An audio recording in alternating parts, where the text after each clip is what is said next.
Demain matin, je ferme les frontières. J'ai besoin de personne pour le faire. Tant pis pour Schengen, tant pis pour l'Europe, tant pis pour l'impératrice von der Leyen. Je pense aux Français. Ensuite, dans la journée, j'établis un moratoire sur l'immigration. Et le lendemain, je supprime le droit du sol à Mayotte, avant de le supprimer sur l'ensemble du territoire national. Parce que là, j'ai besoin d'une loi. Ensuite, je fais savoir à l'Algérie que je coupe tous les visas, toute l'aide financière, les passeports diplomatiques pour les oligarques, tant que Boualem Sansal est en prison. Ensuite, je vide les prisons, je les désemplis.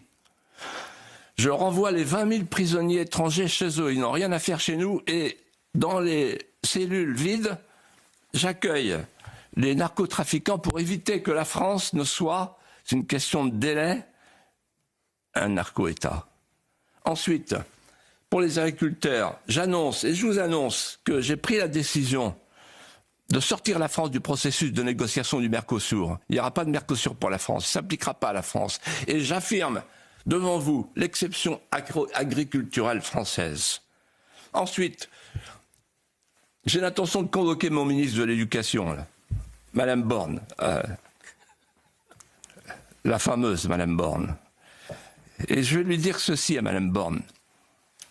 Je vous donne instruction de remettre les profs sur l'estrade, d'enrayer le processus de l'école charia compatible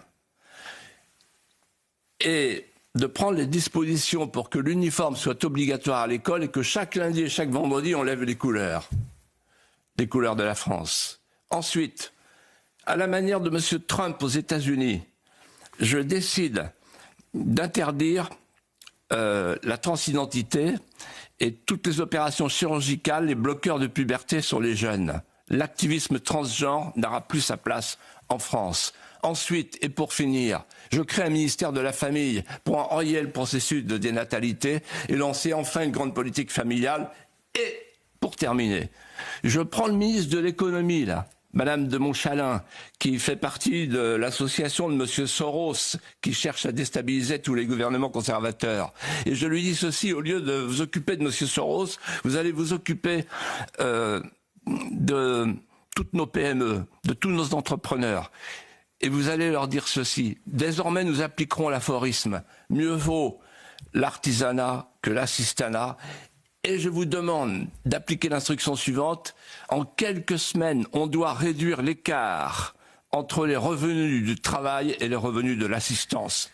Voilà, messieurs, mesdames les députés, ce qui va redonner l'espoir aux Français.